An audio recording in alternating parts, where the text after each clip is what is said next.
iri kurakina inkino zitandukanye zo gutegura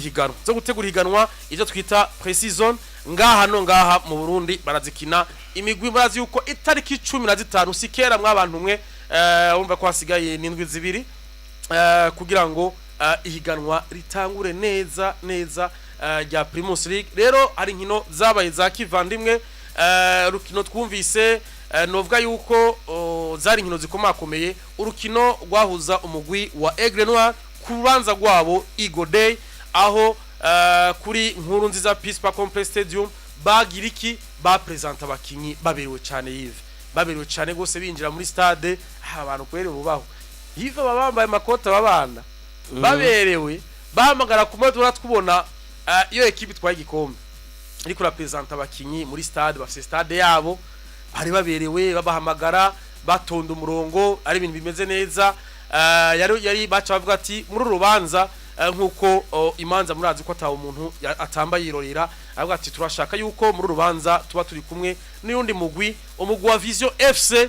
umugwi mushasha usanzwe ufiswe uyu umunyabitungo wabo uyu muproprietaire wabo ndetse ndayishimiye Yusuf Bataziranyange ari kumwe na Bimenyimana Bonfils Caleb bagiye hamwe barashobora kuvuga ati tutora uyu mugwi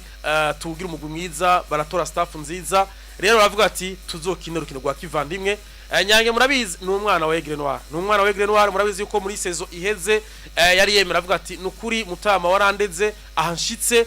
ndahakesha wewe ndavuga honorable reverend kuriyo arambwira ati nukuri aho nshitse ndabikesha Imana ariko nawe warabigizemwo uruhara kugira ngo nshobe gushika ngaha ndakwemereye yuko nzoraba muri ino saison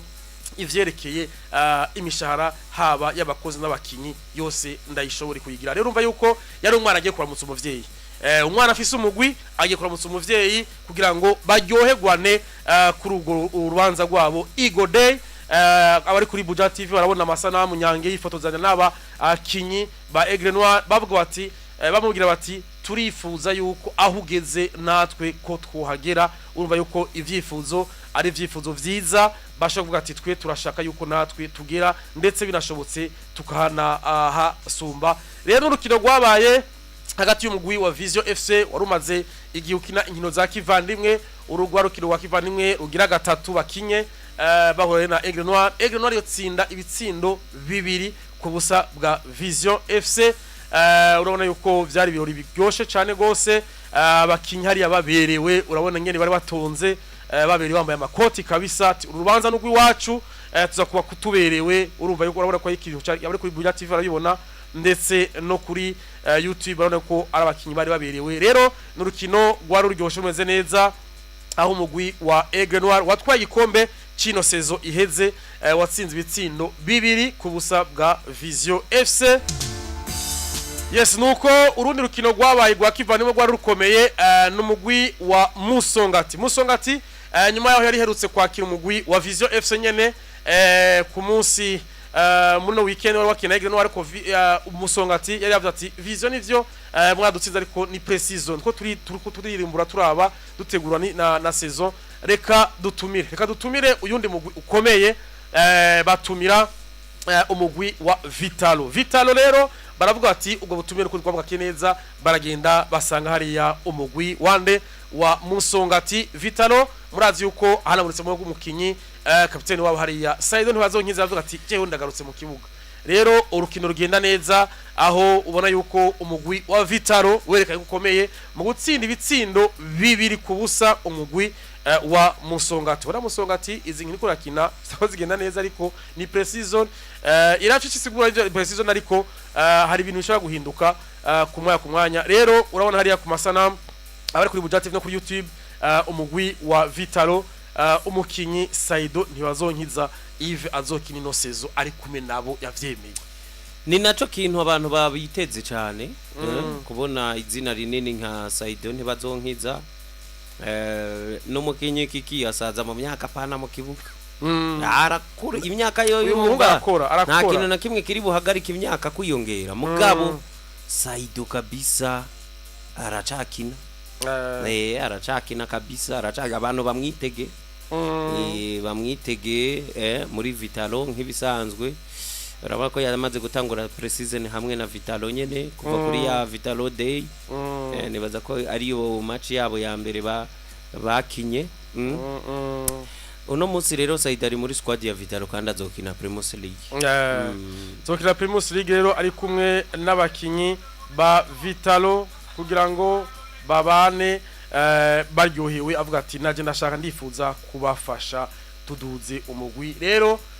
ku munsi weje bakina urukino rwa kivandimwe n'umugwi wa Musonga turabona capitaine emblematique kabisa avuga ati jewe ndi hano kugira ngo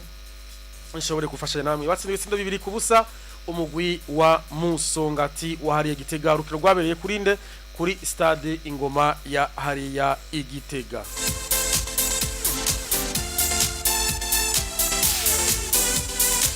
Yes nuko rero reka tudatevye Ive duheze dusimbire hehe dusimbire hariya ku makuru atandukanye ariko ravugwa hariya iburaya ariko turamutse abatandukanye ko dukurikirana hariya Florent Dibat kuri Kazoza Design tumuramutse cyane gose bana sinagize amahirwe yuko tubona nejo ku munsi wejo ko byari bimeze kujya yashitse atevye ariko yarandondeye sinamwumva sinamwumva naje kwibona bukeye nabwo ati warandondeye ariko ndamuramutse cyane gose Florent Dibat hariya kuri Kazoza Design turamutse n'abatandukanye hariya abo twari turi kumwe Makopora hariya wa Dinamo turi kumwe na Suavis muri Dumana Taxi n'abandi twari turi kumwe duhagararanye hariya Coach Gael turi kumwe umwe kabisa kunze gufasha abantu benshi mu vyerekeye kwinonora imitsi hariya kuri Entente na Coach Herve wa Muzinga Coach Herve wa Muzinga byari ibintu biryoshane gose yes nuko turamutse abatandukanye hamwe na Claude no mufana w'urunana komeye cyane mu papa yitwa Claude nawe twarabonanye tuganira cyane kuri sport nawe tumuramutse cyane akunda no kudutega amatwi cyane gose yes ndamuramutse hariya da musaza hariya uwitwa George Musaza president w'umugwi wa Saspo FC Samedi Sport akubwira bati dufite urubanza rukomeye ati natwe iyo twitiriye Saspo Day ku munsi tariki 15 aho ngo bazoba ariko bararyoherwa n'abakunzi ba Saspo ndetse n'abagenzi ba Saspo FC n'urubanza rw'itariki 15 niho bazogira urubanza rwa Saspo Day rero baratumiye abakunzi bose mu rwa Saspo Day wa Saspo FC nako ndetse n'abagenzi b'umugwi wa Saspo FC kuri urubanza rw'itariki 15 murazi yuko atawutamba yirorera abakeneye yuko abantu basangira ashobora kuba aryoherwa nabo rero ni muri umugenzi wa Saspo FC baragutumiye itariki 15 muri Saspo Day bazogira itariki 15 tuzaturabibibutsa kugira ngo ntibaze batambe birorera muzogire abagenzi bashobore kubashikirana mwebwe muri urwo rubanza rwiza muri ko murategura.